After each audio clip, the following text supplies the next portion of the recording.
大家好，我是狒狒。今天是我们在丹东的第3天了。那作为我们中国最大的一个边境城市，以及中国和朝鲜之间第一大陆路口岸，那来到丹东啊，一定要体验的项目就是乘坐游船在鸭绿江上游览，以及呢，我们今天会乘船去到朝鲜的内河，在那个位置呢，可以眺望到朝鲜那一边的女子监狱、男兵、女兵，还有明堡、暗堡等建筑，可以说是非常近距离的和朝鲜接触了。今天的丹东有点降温了，今天最低气温是-3度，最高气温到中午那会儿也就6、7度，所以超级冷。刚刚还有点下那个小雪。然后我们今天的旅行呢，不是我们2个自己开车去啊，我们报了一个当地的1日游这种团。那刚刚我们的团友也都过来了，给我们发了一个，导游给我们发了一个这样的牌儿，我们戴在脖子上。今天呢，我们就跟着导游去玩，就比较省心了啊。刚看了一下我们的团友呢，大部分也都是这个，叔叔阿姨辈的，比我们年纪大得多的人呢。那大家可能都很好奇啊，为什么我们中国的游船可以在朝鲜的内河游览呢？这是因为呢，鸭绿江是世界上唯一一条不以这个主航道中心线为界的一条界江。因为中国和朝鲜的关系非常好嘛，所以就约定呢，这个鸭绿江的江面上，中国和朝鲜双方的人员，还有船舶都是可以在江面上行驶的，只要不登上对方的这个岸就可以。所以呢，我们今天就有机会坐着游船，可以非常近距离的靠近朝鲜那边的岸边了。现在是早上的9点20分，刚刚8点50呢，导游把我们接到了这个第一站，叫做锦江山公园。然后我们在这儿等其他的团友过来，我们就9点40分准时的出发。那这个锦江山公园呢，听导游介绍啊，说是这个红门是当年日本人修的，但它这个风格完全就是我们中国传统的建筑风格了啊。我们现在去公园里面转转，还有20分钟，我们可以看看。我们在等车，那边风特别的大，到这边买了吃的，丹东的煎饼果子来一套。还有热乎豆浆，多少钱？5块钱。挺便宜的啊。我特别喜欢看做煎饼果子的过程。丹东这2天感觉降温了，降温，风大得很。要不挺暖和。姐，你去过朝鲜吗？没去过。你没去过，本地人没去过，本地是不是都不想去哈？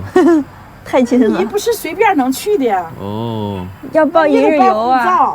还要护照啊？那怎么的？你那是出国。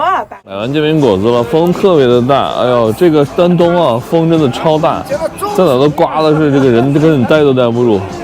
但东北的煎饼果子跟咱那儿有啥区别呢？它这个味道跟咱们西安的，包括我之前在天津吃的，完全不一样。它这个里面抹了很多芝麻酱，咱们那儿一般就是那种，黄豆酱，还有辣椒，它就是芝麻酱。它这有大酱，有辣酱，是吧？辣酱、大酱、芝麻酱，抹了好多酱。来座的游客，大家早上好。好。都没吃早饭是不是？就等请你吃中午饭啊。那么很高兴认识大家，更荣幸能为大家做导游。隔着鸭绿江对面就是朝鲜了，丹东离朝鲜确实很近，但是朝鲜人的生活水平和我们哪个年代比较相似呢？咱们的70年代左右吧，吃大锅饭挣工分多劳多得的年代，他们的粮食啊都是给他们发的，成年人每天分的大概在700克左右的粮食。那么老年人小孩他干不动活的人，他不可能分那么多，大概在500克左右的粮食。包括呢衣服也是给他们分1年2套衣服，但是呢不给他们分鞋呀。那么怎么鉴别一个朝鲜人的生活水平？看什么呀？鞋吧，不能不穿鞋吧，是不是？我简单说一下啊，咱们这个江啊，就是鸭绿江了，是一江鸭水往西面流，最后流到黄海。对面一江之隔，朝鲜的西义州市。张导认为，除了它的首都平壤，这个城市建得比较好。为什么说它建得比较好呢？就是没有疫情的情况下，我们经常出领队到对面去的最多的就是这个城市，因为到这个城市我们不用护照。可以免签证的，你拿着身份证面见就能去，所以说特别方便啊。所以说这个城市让我们中国人帮他投资兴建了起来，是这样的啊。大家看一下，江边有很多船，那是朝鲜的造船厂啊，就这江边的船，但是你没法比呀，破东池上，你看它还有亮的，是不是？在干活呢，是不是？这就是它的造船厂了啊。那么后面呢，看一下黄色的那个建筑，看不看？有一个大烟囱的地方，那面有它的反沙厂，还有它的矿石厂。再看一下，来绿色房子，就今年才刷的油漆呢啊！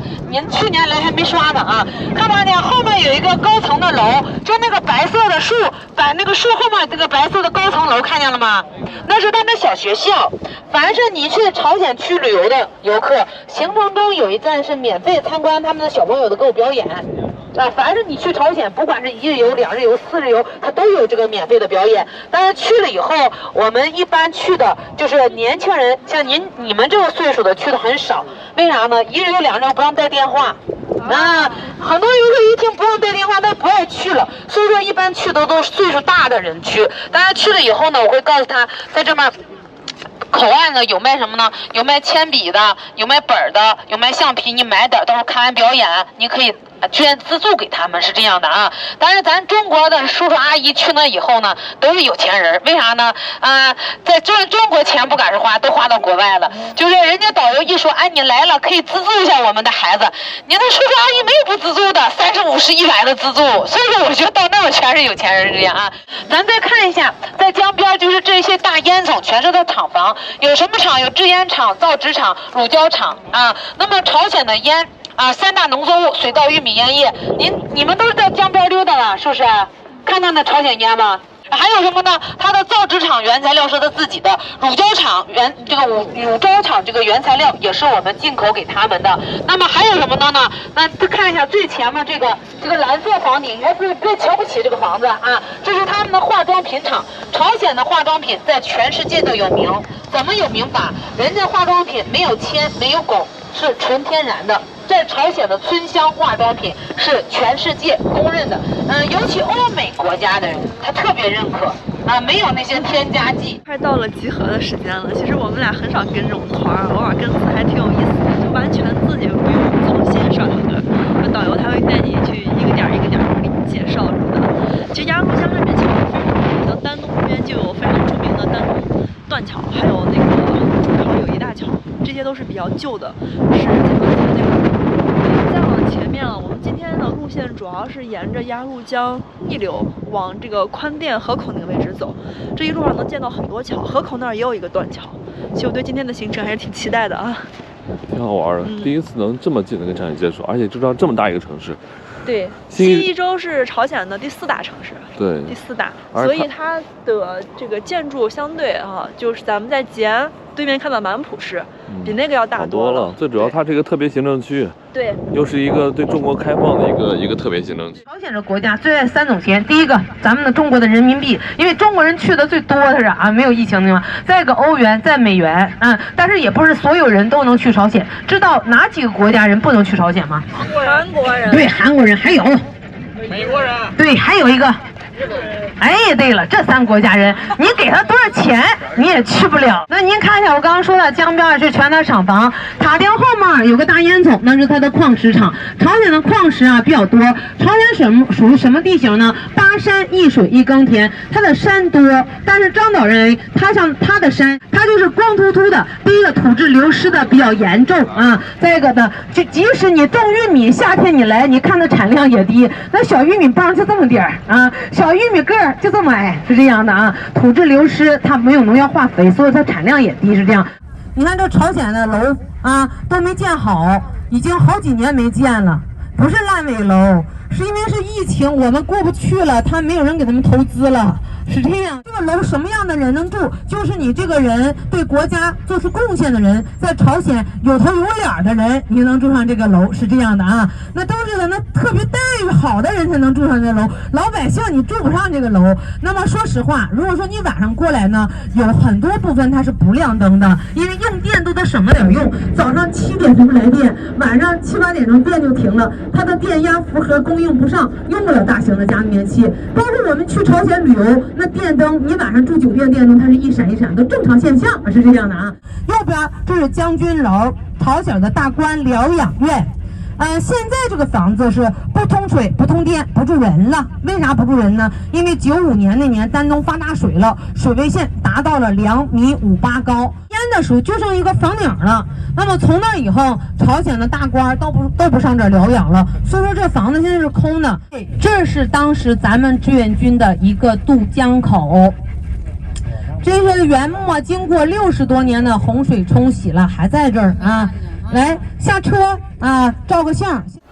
导游把我们放下车了，让我们看一下当时鸭绿江浮桥渡过鸭绿江的这个浮桥。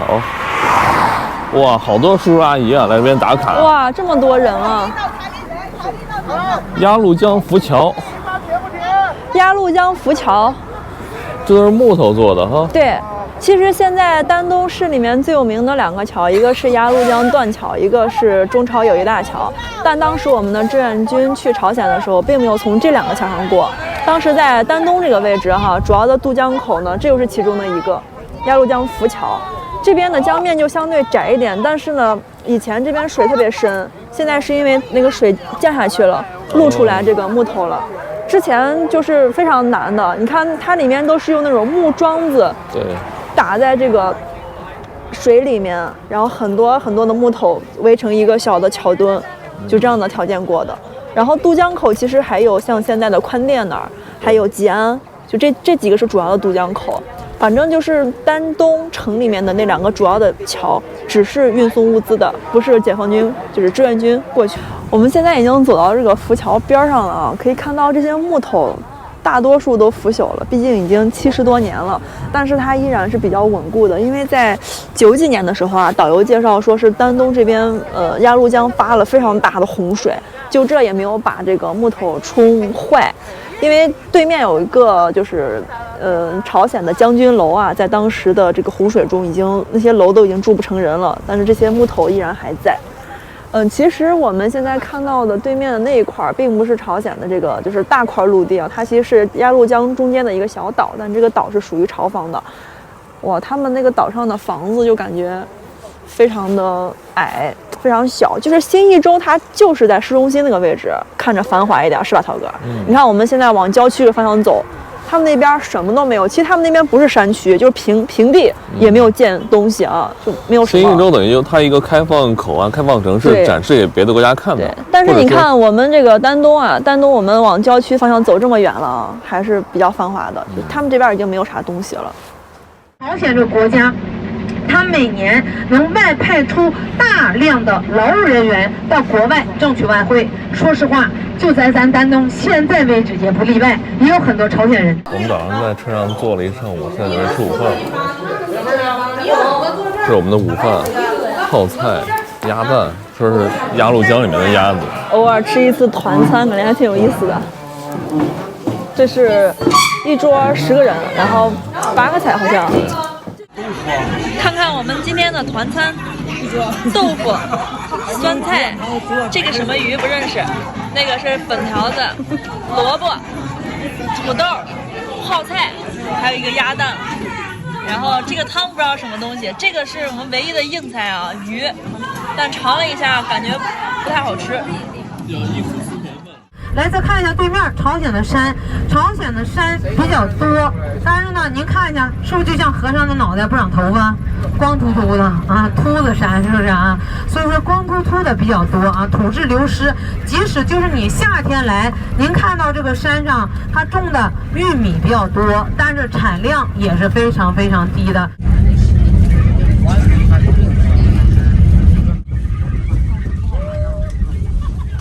这些都是沙金是吧？啊，这些都是沙金哈。对，这都是朝鲜的金。它这个便宜，它1克才10块钱。咱那儿多少钱？1克300多。咱那儿现在差不多要500了，就那些大的品牌店。全是金的。但是它这个宽一点点，它有点太短了，这金。它比咱们国家这个就是纯金的制品少了10几道提纯的工序，硬度高。对对对，它就不容易变形。导游说是这个金啊，就差不多相当于14K 金那样子的。像我们中国现在差不多18K 都没人戴哈。哦，哇，这感觉没有啥区别，看着感觉哈。浅一些的颜色。你不能拿它跟中国黄金比。哦，中国黄金一个得400多呢。对对，我就说感觉颜色浅一些嘛。这才10块钱。是的。那这一个镯子就200多几百块钱，200块钱啊。对。那它这里面金的含量到底有多少30%？30%。对。哦。它这个上河口景区呢，其实也是有一段铁轨，还有以前的旧的列车是可以看的。这个铁轨当年也是被炸，后来呢，沈阳铁路局就把这块稍微修复了一下，做成了一个景区供大家看的。那当年呢，我们支援朝鲜的大量的这个物资都是从这里拉出去的。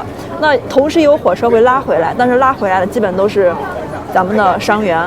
我们现在去的这个地方呢，是上河口指挥所的旧址，这就是以前呢彭德怀在这边的一个临时的指挥所，已经翻修了一下，感觉挺新的哈。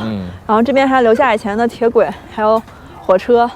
咱们这个一日游里面还包含一个 VR 电影，好像也是在这边看。军代表室。军代表室。还有作战地图是吧？哇，这是以前的地图啊。对。我们现在在这个位置，新义州的对面，安东，以前叫安东啊。对。再往上这边是吉安，那我们现在应该在这个中间这个位置，上河口这块。是。这是以前的火车吗？对呀。哇。上面还有弹孔呢。这以前的蒸汽机箱啊！天哪。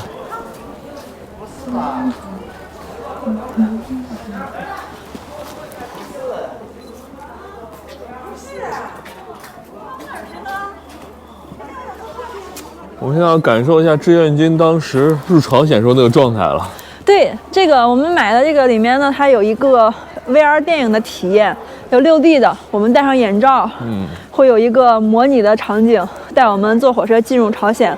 刚开始呢，据说是风和日丽，后面就会有这个炸弹扔下来，就让我们体验一下当时的场景。可以进了是吧？随便坐下就行，随便。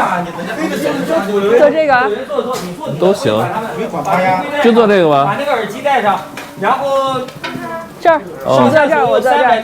这个耳机是戴在耳朵上，然后它有上下没？该就这样吧。不会用，一会儿让那个导游给我们指导一下，不会用这个。我们在上河口，现在准备出发了。全是这个桃花。其实这个地方就是蒋大为那时候在那桃花盛开的地方诞生地。哦。就这里。哇，前面也是桃花呀。漫天的桃花。我们现在就感觉是坐在一趟列车上，正在缓缓地往桃花深处走。准备上火车了，到站口了。左右看一看，就是我们刚才所在的临时指挥所，还有前面的铁轨。哇，火车来了！看完飞友都看哭了。1000年以后，这世界我来过。走，都挺感动的哈，尤其是最后运烈士遗体回来的时候哈。对啊。哎，其实看完之后出来再看这些，觉得好穿越呀。